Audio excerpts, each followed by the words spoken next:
अस्सलामुअलैकुम दोस्तों, उम्मीद है आप लोग खैरियत से होंगे। आज की इस वीडियो में आपको खुशामदीद। आज की वीडियो आप ज़रूर देखें क्योंकि आज की इस वीडियो में मैं आपको 3 ऐसी वर्जिशों का बताऊंगा कि जो साइंसी तौर पे साबितशुदा हैं कि वो आपकी टांगों की खून की नालियों में ना सिर्फ ये कि खून का बहाव बेहतर करती हैं, बल्कि नई जो छोटी खून की नालियां होती हैं उनको ओपन करती हैं, जो पहले से भी बंद हो उनको भी ओपन करती हैं। और इसके साथ साथ आपका जो खून की नालियों का ब्लॉकेज या बंद होने का अमल है उसको रोकती हैं, ये स्लो कर देती हैं। अब ये बता तो मैंने आपको दिया इन एक्सरसाइजेस का। आपके ज़हन में एक सवाल पैदा होगा कि मैं अगर ये वीडियो देखना चाहूँ तो मेरे अंदर क्या वो अलामात हैं जो ये बताएंगी कि मेरी टांगों की खून की नालियों में खून का बहाव मुतासर है, जिसको मैं शायद बढ़ती उम्र का कोई अलामात समझ रहा हूँ। दोस्तों, अगर आपको चलते हुए आपकी टांगों में भारीपन महसूस होता है, आप चलते हैं तो आपको दर्द महसूस होता है, आपके पाँव अगर ठंडे रहते हैं या वो सुन्न होना शुरू हो जाते हैं, और इसी तरह से अगर चलते फिरते आपको कड़ल पड़ते हो, थोड़ा सा आप चलें तो आपको टांगों का ऊपर का हिस्सा जिसको हम काफ कहते हैं तो वहां पे दर्द शुरू हो जाए, तो इसका मतलब है कि ये सिंपल एजिंग का अमल नहीं है। ये आपकी टांगों की खून की नालियों में खून का बहाव शायद कम है, और उसको बेहतर करने के लिए आपको ये वीडियो जरूर देखनी चाहिए कि 3 वर्जिशें मैं आपको बताऊंगा कि जो साइंसी तौर पे साबित शुदा हैं कि इस मसले में आपकी मदद करती हैं। आखिर आपकी टांगों में जो खून का बहाव है उसका ख्याल रखना क्यों ज़्यादा ज़रूरी है? क्योंकि आपकी टांगों की खून की नालियां ना सिर्फ ये कि सब बहुत लंबी होती हैं, बल्कि वो तंग भी होती हैं। तो जब इनके अंदर कोई ऐसा मसला बनता है कि जिसकी वजह से इनका बहाव मुतासर होता है खून के इन नालियों में, तो इससे आपके जो मसल्स होते हैं, पट्टे होते हैं आपकी टांगों के, वहां तक ऑक्सीजन कम जाती है। अब उन मसल्स के अंदर जो फाजल मादे बनते हैं वो बाहर ज़ाहिर है कि फिर नहीं निकल पाते इतने ज़्यादा जितने पहले सफाई होती थी, और इसी तरह से फिर आपके जो लोथड़े बनने का अमल है उसका खतरा ज़्यादा हो जाता है। एक बीमारी होती है जिसको हम कहते हैं पेरिफेरल आर्टीरियल डिजीज़, तो उसका भी, उसमें भी लोथड़े बनते हैं, वहाँ रुकते हैं, तो वो खतरा ज़्यादा होता है। अच्छा, जो खास तौर पे शुगर का मरीज होता है, सिगरेट पीने वाला जो शख्स होता है, मर्द या औरत, तो उसके अंदर फिर जख्म ऐसे बनना शुरू हो जाते हैं कि जो या तो जल्दी ठीक नहीं होते या फिर ठीक तो हो जाते हैं लेकिन बहुत ज़्यादा टाइम लगाते हैं और हमेशा उनको तंग करते रहते हैं, वहाँ पे रहते हैं। लेकिन थोड़ा एक अच्छी खबर भी ये है कि हमारे जिस्म में एक ऐसा निज़ाम होता है कि अगर इसको हम एक्टिवेट कर देते हैं, जो कि मैं एक्सरसाइजेस के ज़रिए भी बताऊँगा, तो वो फिर खून की नालियों में ये जो बहाव का मसला है ये बहुत हद तक हल हो जाता है। दोस्तों, इनमें से जो सबसे पहली और सबसे बेहतरीन, जिसको गोल्ड स्टैंडर्ड एक्सरसाइज कहते हैं, वो है ब्रिस्क वॉक या तेजी से चलना। तेजी से चलना होता है कि आपने 30 से 40 मिनट के लिए ये वॉक करनी है, और आप इतनी तेजी से चलते हैं कि जिसमें बात तो आप कर सकें लेकिन आप गुनगुना ना सकें, गाना ना गा सकें। ये एक पेस है, खास पेस है।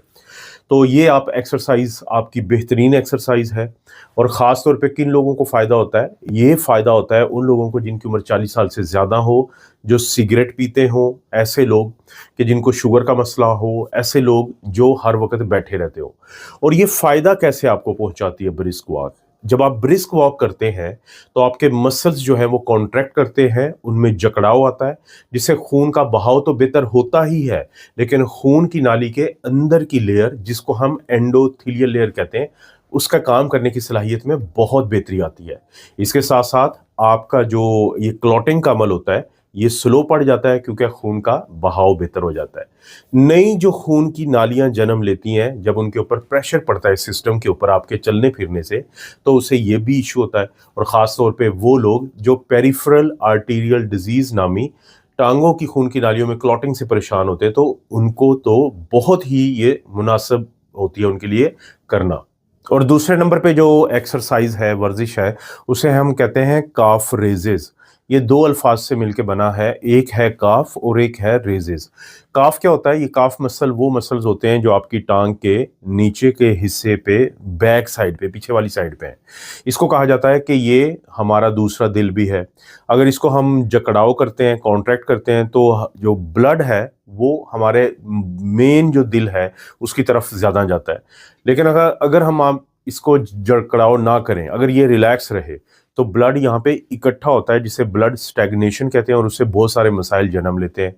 रेजेस का क्या मतलब है कि आपने काफ को, इस मसल्स को रेज करना है। रेज कहते हैं ऊपर लेके जाना है। अब ये एक्सरसाइज कैसे की जाती है? ये इसके आपने दिन में 3 सेट करने, और हर दफ़ा आपने 15 to 20 टाइम्स करना है। 15 से 20 दफ़ा कि आप खड़े हैं किसी दीवार के साथ या वैसे भी, और फिर आपने अपनी जो एड़ियाँ हील्स हैं उनको उठाना है ऊपर की तरफ, और कोशिश करें कि 5 सेकंड के लिए उसको वहाँ पे रखें ऊपर, यानी आपका पाँव का आगे की जो उंगलियां हिस्सा वो लगा हुआ है ज़मीन पे, पीछे से उसको उठाएं, 2 सेकंड से 5 सेकंड तक होल्ड करें और फिर नीचे लाएं आहिस्ता आहिस्ता, फिर ऊपर लेके जाएं, और ये 15 से 20 दफ़ा अमल करें। ये आप अपने ऑफिस में बैठे बैठे भी कर सकते हैं, या अगर आप ब्रश कर रहे हैं तब भी कर सकते हैं, घर बैठे टीवी देख रहे हैं या रोज़मर्रा के काम करते हुए ये एक्सरसाइज की जा सकती है। बेहतरीन एक्सरसाइज है और आपकी खून की नालियों की सेहत को बेहतर करने में बहुत अहम किरदार है इस एक एक्सरसाइज का भी। और दोस्तों, तीसरी या जो आखिरी एक्सरसाइज है वो भी बड़ी इंटरेस्टिंग एक्सरसाइज है। अभी तक की 2 मैंने जो एक्सरसाइजेस बताई हैं, इसमें या तो आपके लिए चलना ज़रूरी था या खड़ा होना ज़रूरी था, लेकिन बहुत सारे लोग ये सवाल पूछते हैं कि अगर हम बेड पे ही बैठे हुए हैं, हमारा कोई ऐसा मसला है कि हम बेड रिडन है, या हमें लंबे टाइम तक जॉब्स के लिए ऑफिस में बैठना पड़ता है, या कोई लंबी फ्लाइट होती है उस दौरान हमें कुछ प्रॉब्लम्स होते हैं, तो ऐसे लोगों के लिए ये तीसरी एक्सरसाइज है। इसमें आप क्या करेंगे कि वो लोग जो बैठे हैं या वो लेटे भी हुए हैं, तो वो क्या करेंगे कि अपने जो पाँव का की जो उंगलियां होती हैं, टोज होती हैं, उनको अंदर की तरफ लाएंगे और फिर बाहर की तरफ लेके जाएंगे आहिस्ता आहिस्ता, और ये 15-20 दफ़ा करेंगे और दिन में 3 सेट लगा लें। दूसरा फिर साथ ही होता है कि जो एंकल जॉइंट होता है, जो टखना होता है, तो उसको मूव करेंगे क्लॉकवाइज भी कुछ 15 दफ़ा 20 दफ़ा, और एंटी क्लॉकवाइज भी। तो ये जो 2 किस्म की, एक ही जगह पे मैंने 2 टाइप की जो मूवमेंट्स बताई हैं, इससे आपकी खून की वो नालियाँ, वो वेन्स जो डीप वेन्स कहलाती हैं, तो वो एक्टिवेट हो जाती हैं, खून का बहाव वापस जो दिल की तरफ जाता है वो ज़्यादा हो जाता है, सोजिश का खतरा कम होता है, सोज का खतरा कम होता है। तो ये एक ऐसी एक्सरसाइज है जो सादा भी बहुत है, लेकिन इन तमाम लोगों को जो उठ के चलने फिरने से कासर होते हैं तो बहुत ज़्यादा फ़ायदा दे देती है। और दोस्तों, अगर आपको बेहतरीन रिजल्ट चाहिए तो आप इन 3 एक्सरसाइजेस के साथ कुछ ऐसे काम करेंगे जिससे आपको बहुत ज़्यादा फ़ायदे मिल जाएंगे। जैसे कि अपनी शुगर का, अगर आप शुगर के मरीज़ हैं तो उसका कंट्रोल रखें, इसी तरह से ब्लड प्रेशर को आप नॉर्मल रखें, या अपना वज़न जो है वो बढ़ने ना दें, और बड़ा हुआ है तो उसको कम करें। 7 से 8 घंटे की एक पुरसकून नींद को मुमकिन बनाएं। अपने स्ट्रेस को कंट्रोल करने के मुख्तलिफ तरीके आजमा के अपने ज़हनी दबाव, ज़हनी तनाव को कम रखें, परेशानी को कम रखें। और इसी तरह से सिगरेट जो है वो छोड़ दें, क्योंकि देखें, आपने एक्सरसाइजेस करनी है, उससे खून की नालियां खुलनी है। अगर आप सिगरेट पीते हैं तो उन्होंने खून की नाली को बंद करना है। तो फैसला आपने करना है कि आप क्या चाहते हैं कि रिजल्ट क्या निकले। तो दोस्तों, मुझे उम्मीद है आपको 3 ये एक्सरसाइजेस पसंद आई होंगी, और आप इस वीडियो को शेयर करेंगे ताकि किसी और को फ़ायदा हो जाए। वीडियो को लाइक करें, कोई अच्छा सा कमेंट करें।